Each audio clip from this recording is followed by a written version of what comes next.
Bring 'em out, bring 'em out, bring 'em out, bring 'em out. Hi, my name is Ed Watkins. As if you don't already know, I'm Ed Watkins, director, founder of Rising Stars.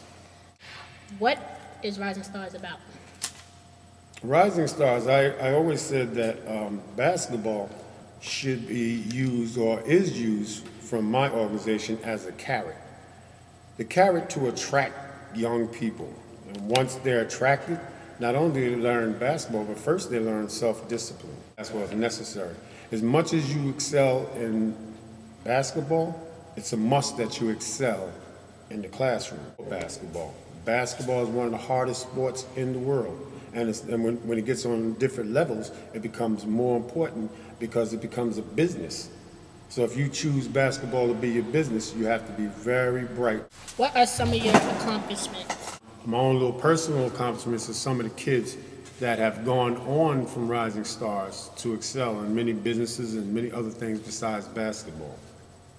Who's the best player you ever coached? I understand you had a lot of players, but in your opinion, who's the best player you ever coached and why?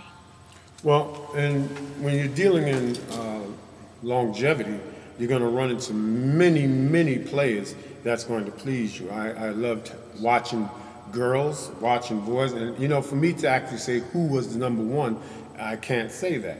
You know, and I'm being very honest with you. I've had guys like, and I don't want to get into names because I'm sure to miss a name, and somebody will be hating on me like the reason why I'm doing this video.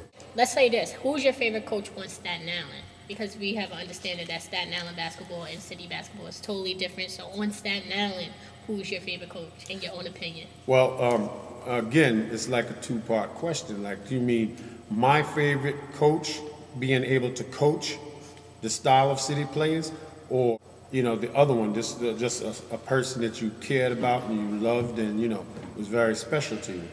No, your favorite coach. Being able to coach.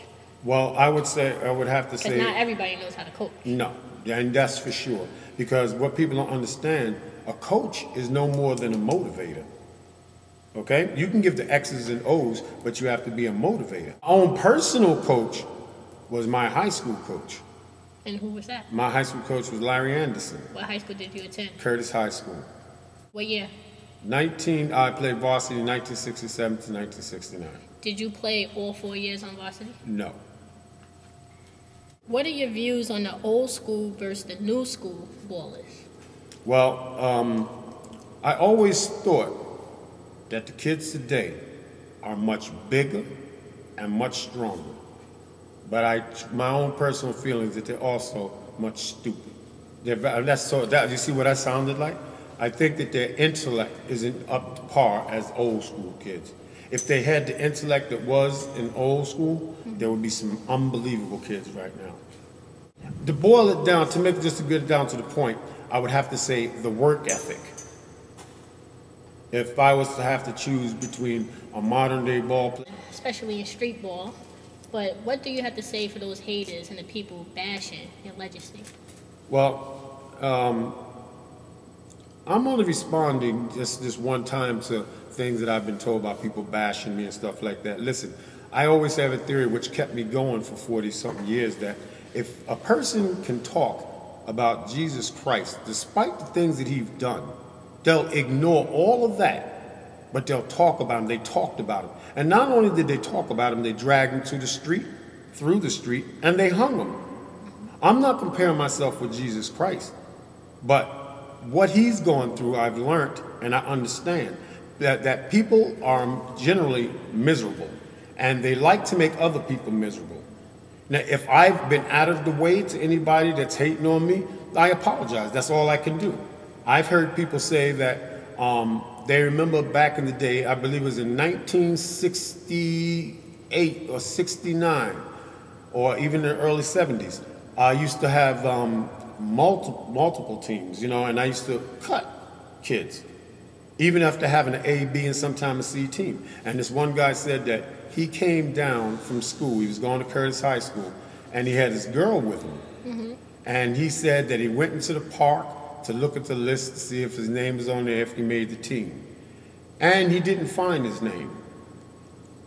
Today, 40-something years later, he said that I'm the reason why he turned into a junkie. Now, I don't even feel a bit sorry about that, because that is totally ridiculous. Okay? Now, there also was the kid who sought attention from me, who felt that they needed to have me around them. And I wasn't doing that.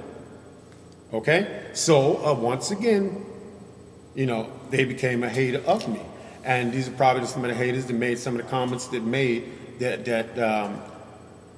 allowed me or made me wish that I could have this interview. Again, there's not going to be a back and forth, because when somebody hates on you, they don't change their mind very easily.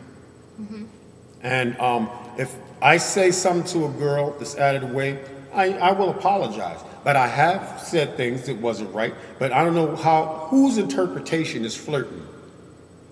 In 43 years, if I flirted and tried to kick it, as they say, to all the girls, shouldn't I have my own basketball team by now?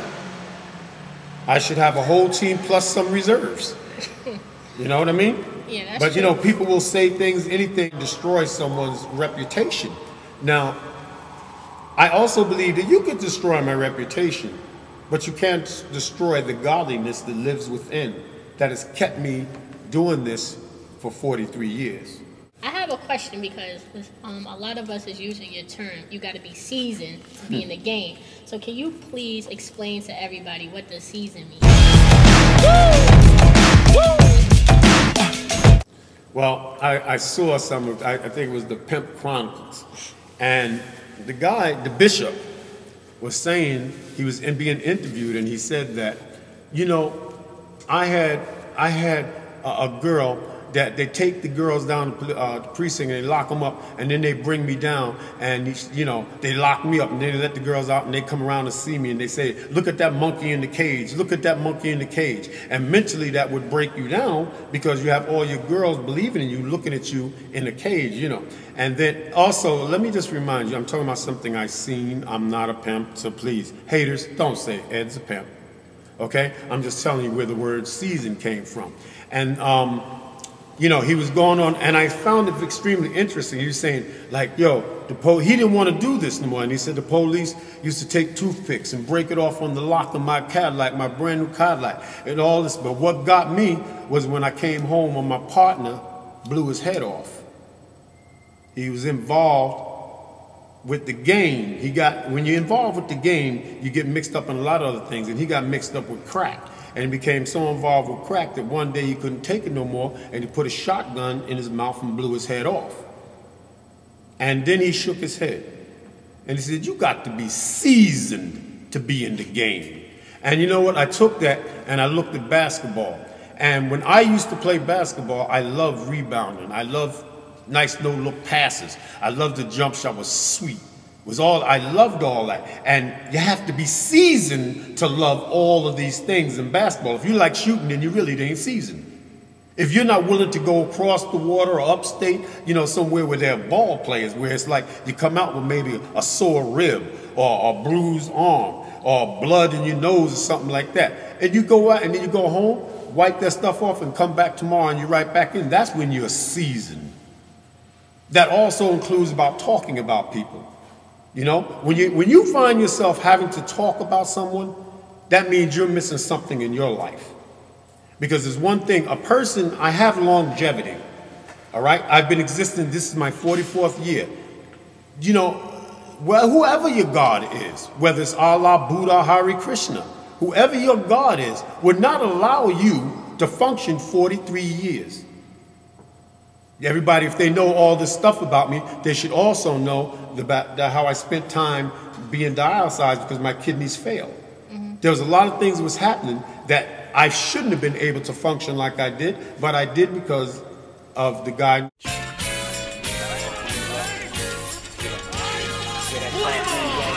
check it out though. It's that trip.